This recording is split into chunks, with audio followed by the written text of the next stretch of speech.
पाकिस्तान। उम्मीद करती हूँ आप सब बिल्कुल ठीक ठाक होंगे और माशाल्लाह से आज तीसरा जुम्मा भी आ गया और अब आखिरी जुम्मा जो कि अलविदा जुम्मा होगा और हमारे रमजान मुकम्मल तौर पे खत्म हो जाएंगे और ईद शुरू हो जाएगी और हम ईद की तैयारियों में मशगूल हो जाएंगे और ईद के बाद अपने मसरूफियत में मशगूल हो जाएंगे। उसके बाद बहुत ही जल्दी हमारे पास बकरा ईद की तैयारी शुरू हो जाएगी क्योंकि वक्त इतना तेज गुजर रहा है कि वक्त के साथ जितनी तेजी से वक्त जा रहा है ना और हमें एहसास भी नहीं होता। फिर हमारी क्या रह जाती है, यादें रह जाती हैं। और यादों को फिर हम कैसे याद करते हैं? पहले पता है क्या होता था कि जब कभी नानी दादी फुप्पो के जाते थे ना तो वहां बैठते थे, रजाई में घुसते थे सारे बच्चे और फिर मूंगफली आती थी, फिल्में लगती थी, ड्रामा लगता था और बहुत सारी गपशप हो रही होती थी कि बातें करते थे बहुत ढेर सारी। और फिर उसके बाद पता लगता था कि भाई नानी क्या बचपन में अम्मी कैसी थी, पापा कैसे थे, उन्होंने कैसी शरारतें की और कैसे उनका रिश्ता हुआ, कैसे वो लोग आगे बढ़े या कैसे उन्होंने आगे बढ़ के अपनी जिंदगी को आगे बढ़ाया। और बहुत सारी चीजें इस तरह चलती रही मेरी आवाज आ रही है मेरी IFB में, तो बहुत सारी चीजें इस तरह चलती रहती हैं जिंदगी के अंदर। और फिर उसके बाद पता लगता है कि भाई हमारी बहुत प्यारी प्यारी मूवमेंट्स होती हैं। लेकिन आज का दौर पता है ऐसा हो गया है कि हम लोग जो है वो अपनी यादों को किस तरह ताजा करते हैं कि एक स्नैप भेज देते हैं और उसके बाद हम उसको बोलते हैं अरे 1 साल पहले हम यहाँ गए थे, देखो ये स्नैप आ रही है, इतने बजे हमने ये खाया था, इतने बजे हमने ये पिया था। तो हमारी यादें जो सारी है ना वो मोबाइल के अंदर ही रह गई हैं। अब आप 4 लोग भी कहीं एक जगह बैठे होते हैं ना तो हम मोबाइल लेके बैठे होते हैं। अब अगर आप गौर करो तो सारे कमरे में सन्नाटा होता है और सब लोग मजे से मोबाइल यूज कर रहे थे। मतलब एहसास ही नहीं होता कि हम लोग किसी से बात भी करें, अपनी बातें शेयर भी करें। तो जिंदगी अब ऐसी, बल्कि इतनी फास्ट हो गई है जिंदगी कि अब अगर हम किसी को इनवाइट भी कर रहे होते तो हम एहसान कर देते हैं। एक हमने वो कार्ड बना लिया होता है PDF पे और उसको सेंड कर देते हैं, भाई बड़ा एहसान किया आज हमने तुम्हें दावत दी है।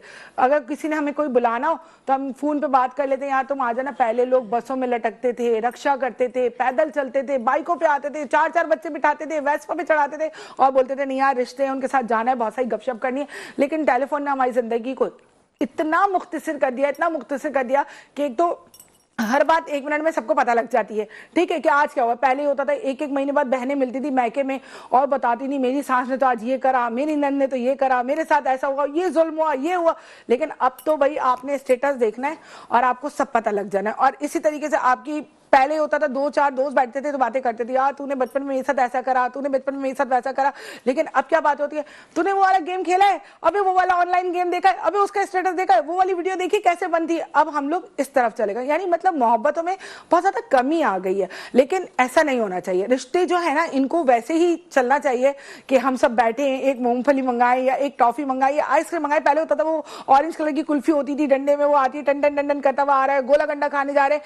ये मूवमेंट्स होती थी जिनको लोग याद करते थे, जो आज हम बैठ के अपने बच्चों को बताते हैं यार हम बचपन में दरख्त पे चढ़ते थे, धड़म करके गिर जाते थे। आजकल के बच्चे कुछ बता ही नहीं सकते। आप उनको एक दफा बोलो 2nd फ्लोर से जाके भाई कुछ लेकर आ जाओ तो वो बोलते हैं मैं थक गया, मेरी टांगों में दर्द हो गया। खासकर मेरा बेटा तो बहुत ही काहिल है, बहुत ही काहिल है। अगर आप उसको एक दफा एक काम कहते तो वो एक कमरे से दूसरे कमरे में जाने में वो थक जाता है, उसका बस नहीं चलता, वहां भी गाड़ी स्टार्ट करे और जाए और गाड़ी स्टार्ट करे और वापस आए। लेकिन क्या करें, आजकल के बच्चों की कोई एक्टिविटीज ही नहीं है, वो खेलते ही नहीं है, ना वो पिट्ठू गरम खेलते हैं, ना वो लंगड़ी पाला खेलते हैं, ना वो आंख मचोली खेलते हैं, ना छुपन छुपाई खेलते हैं, कोई खेल ही नहीं बचा। तो मैं बोलती हूँ कि जैसे हम पहले थे हमें वैसे ही रहना चाहिए। अल्लाह पाक ये इंटरनेट बंद हो जाए करे और बच्चे हमसे बात किया करें। जब होता है ना कोई मौका आता है कि भाई इस दिन नेट सर्विस बंद हो गई, बच्चे आपको अपने आसपास नजर आ रहे होते हैं, फिर आप उनको अपनी बातें बता सकते हैं, अपनी किस्से सुना सकते हैं, फिर वो हंसते हैं, आपकी बातों को एंजॉय करते हैं। तो पुरानी यादें ताजा करने का ना एक अलग ही मजा है। तो मैं ये चाहती हूँ मेरे शो के अंदर आए आप लोग, अपनी पुरानी यादों को ताजा करें, अपने घर की बातें बताएं। जो बातें आप लोग मोबाइल पे करते हो वो अपने आपस में मिल के करें ताकि बातों से बातें निकले, बातें बड़ी से बड़ी हो जाए, लोग अपने प्यारों को समझे। अब अगर आप किसी को अपनी परेशानी बताते हो, कहता है यार कल तो इसने स्टेटस पे लगाया हुआ था कि शॉपिंग कर रहा था, कल तो इसकी स्ट्रीक आई थी करोला में घूम रहा था, परसों इसकी स्ट्रीक आई थी भाई ये तो पार्लर में बैठा था। तो आप अपनी परेशानियों को शेयर नहीं कर पाते, बिल्कुल भी नहीं कर पाते ना। और अगर यही चीजें आप अपना दुख किसी को बताते हो, कहता नहीं यार ये परेशान है, थोड़ा इसकी मदद करना चाहिए, थोड़ा इसका ख्याल करना चाहिए, तो वो इन चीजों को इस तरह देखते हैं सोशल मीडिया के तौर पे। लेकिन आपकी रियल लाइफ बिल्कुल अलग होती है। कहीं आप किसी को जलाने के लिए अपनी सोशल लाइफ को यूज कर रहे होते हैं कि यार मैं ये दिखाऊंगा तो अगला समझेगा मैं बड़ा बाप का पैसे वाला बच्चा हूं या मैं कोई बहुत बड़ी चीज हूं या मैं बहुत बड़ी तीर हूं। नहीं, वो बोलते ना ढोल भारी और पटारा खाली, वो वाली जिंदगी होती है ना, अंदर वो ढमढम ही बज रहे होते, होता कुछ नहीं है, बैठे होते हैं हर महीने में वो इस महीने कैसे गुजारा होगा, अबे यार परचून वाले का भी उधार देना है। पहले यही जिंदगी होती थी, पहले यही परेशानियां होती थी, लेकिन अब हम लोगों ने अपनी परेशानियों को इतना वो कर दिया, आर्टिफिशियल कर दिया कि लोग कोई आपकी परेशानी को परेशानी नहीं समझते।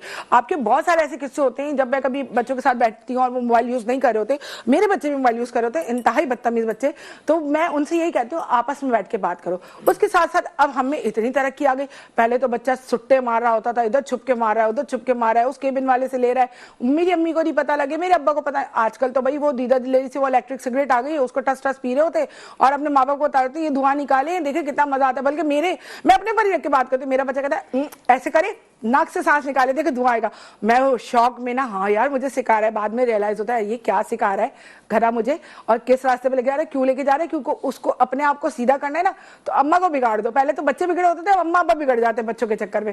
तो आपकी कोई ऐसी यादें, ऐसी बातें, या आपके बच्चों की ऐसी कोई शरारतें, तो आप हमें लाइव कॉल करें और हमसे जिक्र करें, हमें बताएं कि क्या चल रहा है आपकी जिंदगी में और आपके बच्चे क्या कर रहे हैं। और आज मैंने जो बुलाया है अपने पास गेस्ट में, सबसे पहले तो मैंने बुलाया फैसल सलीम को, क्योंकि वो एक नाथख्वां के रूप में आपको दिखे हैं, लेकिन वो करते हैं एसी चिलर्स का काम करते हैं और बहुत अच्छे इंसान है। वो एक जॉली पर्सनालिटी है और एक अच्छे बाप भी हैं, एक अच्छे बेटे भी हैं। बाप तो वो अभी 2-3-4 साल हुए बने हुए, तो उनको अभी तक वो इतने मैच्योर नहीं है बाप बनने में, लेकिन जाहिर है बच्चे बड़े होंगे तो उन्हें पता लगेगा कि बच्चे क्या बातें करते हैं, कैसी बातें करते हैं, या बच्चों को क्या तरबियत देनी चाहिए। और जो ज्वाइंट फैमिली में रहते हैं ना, उनके लिए तो ये चीजें बहुत आसान होती है, क्योंकि दादा दादी माशाल्लाह से वही उनके पेरेंट्स के तौर पर बच्चों को बहुत ज्यादा प्यार कर रहे होते हैं, तो माँ बाप वैसी जिंदगी गुजार रहे होते हैं। भाई चलो बेगम को लिया, मोबाइल यूज करने लग गए, ये देखो मेरी नात, ये देखो मेरा टिकटॉक, ये देखो मेरी लोगों की व्यूअरशिप वगैरह, तो ये आपकी एक्टिविटीज हो जाती है। तो हम उनसे भी उनकी जिंदगी के बारे में, उनकी यादें, उनका बचपन कैसा गुजरा, क्या तफरियां थी, क्योंकि वो बहुत तफरी से है, तो उनकी यादें और तफरियां भी बहुत ज्यादा होगी। उसके साथ मेरे मेहमान है हुजैफा आलम, जो कि माशाल्लाह से इंपोर्ट एक्सपोर्ट का काम करते हैं। छोटे से हैं, बहुत ज्यादा बड़े नहीं है, लेकिन माशाल्लाह से एक्टिव है। अपने आप को उन्होंने खुद संभाला, अपनी रिस्पॉन्सिबिलिटीज को समझा और अपने आप को माशाल्लाह से आज के वक्त में जो लड़के आवारा तवारा घूम रहे थे उनके मुकाबले में अपने आप को एक डेजिग्नेशन पे लाके अपनी फैमिली को भी संभाला और खुद को भी संभाला, टाइम देते हैं अपनी जॉब को। उसके बाद वो अपने दोस्तों के साथ भी बैठते हैं, अपनी बातें भी करते हैं, अपनी गपशप भी लगाते हैं। लेकिन उनके बचपन में जो उन्होंने अपनी बिल्डिंग के बच्चों के साथ शरारतें की वो बहुत सारी यादें हैं, क्योंकि अब तो वो भी बड़े हो गए हैं और उनके बिल्डिंग वाले बच्चे भी बैठ के बताते हैं कि भाई इस वाले फोन में ये वाला फंक्शन है, इस वाले फोन में ये वाला फंक्शन है, तो फिर बहुत सारी यादें रह जाती हैं। तो हमने सोचा क्यों ना अपने शो में बुला के हम उनके साथ भी उनकी बचपन की यादें ताज़ा करें। उसके साथ साथ मेरे साथ मौजूद है शायान अहमद, जो कि वो भी एक बहुत शरारती से बच्चे हैं और माशाल्लाह से अपनी प्रॉपर्टी का छोटा मोटा काम करते हैं और अपने आप को रन कर रहे हैं, अपने आप को आगे बढ़ाना चाहते हैं। क्योंकि ये मैं कहती हूँ, ठीक है शरारती हो बंदा, तफरी मजाक वाला हो, लेकिन साथ साथ वो अपनी जिम्मेदारियों को भी समझे। और फिर मैं उनसे पूछूंगी कि आपके बचपन में कोई वाकया, क्योंकि हुजैफा और शायान एक साथ एक एरिया में रहते हैं और इनकी बहुत सारी ऐसी चिटचैट है जिन पे लोगों को हंसी भी आएगी और बहुत ज्यादा मजा भी आएगा और बहुत सारे वाकयात भी वो सुनाएंगे। तो मैं पहले तो अपने गेस्ट से मिलवाती हूँ, उसके बाद मैं आपको बताऊंगी कि माशाल्लाह आज हमारे साथ दोबारा मौजूद है समीर क्या नाम है बेटा आपका पूरा? समीर अली साबरी हमारे साथ मौजूद है। और माशाल्लाह लास्ट फ्राइडे उन्होंने बहुत अच्छी कवाली पढ़ी और हमने इनका पीछा नहीं छोड़ना, हमने अलविदा जुम्मे को भी इन्हीं को पकड़ के लाना, इन्हीं से कवाली सुननी है। और अगर ये नहीं आएंगे तो हम इनके घर जाके धरना देंगे और वहीं बैठ जाएंगे, हमें तो कवाली सुनने बगैर जाना ही नहीं है। तो आज, और समीर ने मुझे कहा आप भी कवाली पढ़े, मैंने कहा मैंने अगर कवाली पढ़ी ना तो सबने कैमरा भी बंद कर देना और सबने भाग जाना है। लेकिन उसने मुझे हौसला अफजाई की क्या आप कर सकती हैं, लेकिन मुझे जहां तक लगा वो चाहता है मेरा शो बंद हो जाए, मैं ऐसी कवाली पढ़ूं दोबारा लोग मेरा शो भी ना देखें, तो ऐसा जुल्म ना करो। अस्सलाम वालेकुम समीर, क्या हाल है, कैसे हो? माशाल्लाह इतनी तेज से रमजान गुजर गए, तीसरा जुम्मा आ गया। बिल्कुल ऐसा ही है। हाँ अच्छा, और मेरे साथ मौजूद है फैसल। अस्सलाम वालेकुम, कैसे हैं आप? जी अल्हम्दुलिल्लाह ठीक ठाक, आप सुनाएं? मैं बिल्कुल ठीक ठाक। ये हमारे फैसल भी हैं, फैसल सलीम भी हैं, और उसके साथ साथ ये हमारे जो हैं वो बहुत प्यारे से चाहत फतेह भी हैं। और हमारे साथ मौजूद है हुजैफा। अस्सलाम वालेकुम, कैसे हैं? वालेकुम अस्सलाम, आप सुनाएं कैसे हैं? शुक्र अल्हम्दुलिल्लाह मैं ठीक ठाक हूँ। शायान आप कैसे हैं? मैं ठीक हूँ, आप बताएं आप कैसी हैं? मैं तो प्यारी सी